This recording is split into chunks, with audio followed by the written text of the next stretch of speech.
नमस्कार। आज हम एक बहुत ही गहरे सवाल पर बात करने वाले हैं। एक ऐसा सवाल जो हम सबकी जिंदगी से जुड़ा है। हमारे विचार, वो हमें कैसे बनाते हैं या फिर कैसे बिगाड़ देते हैं। कभी ऐसा हुआ है ना कि मन में बस एक छोटा सा ख्याल आया और उसने सब कुछ बदल दिया, बिल्कुल बिजली की चमक की तरह, और मन की सारी शांति को एक झटके में हिलाकर रख दिया। तो चलिए आज इसी विचार की ताकत को और करीब से समझते हैं। तो ये कहानी शुरू होती है बुद्ध के समय के एक भिक्षु से। अब हुआ यूं कि एक दिन उनकी नजर एक बहुत ही सुंदर सजी धजी महिला पर पड़ी, और बस उसी एक पल में उनके मन में एक बहुत गहरी इच्छा जाग गई। वो इतने बेचैन हो गए, इतने ज्यादा कि उन्होंने अपनी बरसों की तपस्या, अपना आध्यात्मिक जीवन, सब कुछ छोड़ने का मन बना लिया था। जब उनके गुरु उन्हें बुद्ध के पास लेकर गए तो बुद्ध ने उनकी परेशानी को तुरंत समझ लिया। देखिए, उन्होंने उस भिक्षु को डांटा नहीं, बिल्कुल नहीं, बल्कि उन्होंने कहानी सुनाने का फैसला किया। एक ऐसी कहानी जिससे ये पता चले कि अरे, बड़े से बड़े साधक भी कभी-कभी ऐसे ही मन के तूफानों से गुजरते हैं। और बुद्ध ने जो कहानी सुनाई, वो कहानी थी एक बोधिसत्व की। ये उनके ही एक पिछले जन्म की बात थी, जब वो एक महान तपस्वी हुआ करते थे। एक ऐसे तपस्वी जिनकी साधना और शक्ति की, आप कह सकते हैं, कोई सीमा ही नहीं थी। जरा सोचिए, उनका अनुशासन और त्याग किस तरह का था। वो एक बहुत अमीर ब्राह्मण परिवार में जन्मे थे। उनके पास 80 करोड़ की संपत्ति थी। 80 करोड़! उन्होंने वो सब कुछ छोड़ दिया। और सिर्फ यही नहीं, उन्होंने इतनी गहरी साधना की कि उन्हें हवा में उड़ने जैसी अलौकिक शक्तियां, मतलब सिद्धियां तक मिल गई थीं।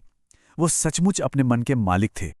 वहां के राजा, जो बनारस के थे, वो उनकी शांति और उनके ज्ञान से इतने प्रभावित हुए कि उन्होंने तपस्वी को अपने महल के बगीचे में ही रहने के लिए बुला लिया। और पूरे 12 साल तक सब कुछ बहुत शांति से, बहुत ही अनुशासित तरीके से चलता रहा। लेकिन फिर एक दिन ऐसा आया जब सब कुछ बदल गया।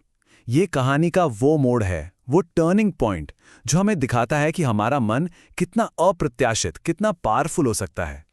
तो हुआ ये कि उस दिन राजा किसी विद्रोह को दबाने के लिए सीमा पर गए हुए थे और तपस्वी अपने समय पर महल पहुंचे।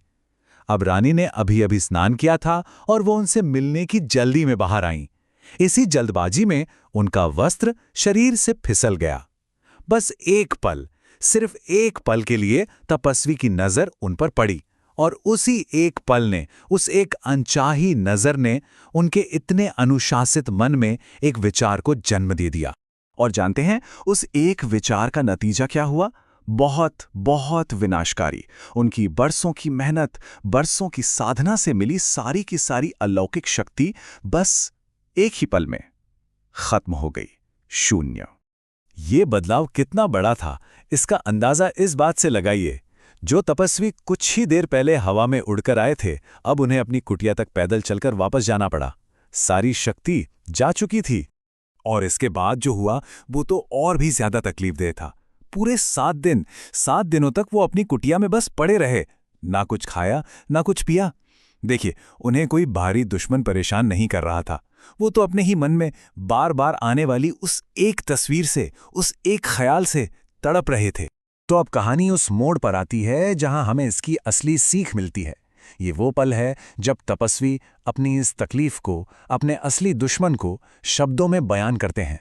जब राजा वापस लौटे तो उन्होंने तपस्वी को बहुत बीमार और कमजोर पाया।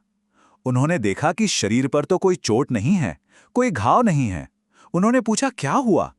तो तपस्वी ने बस इतना कहा, मुझे एक बाण लगा है। और फिर उन्होंने समझाया कि ये कैसा बाण है।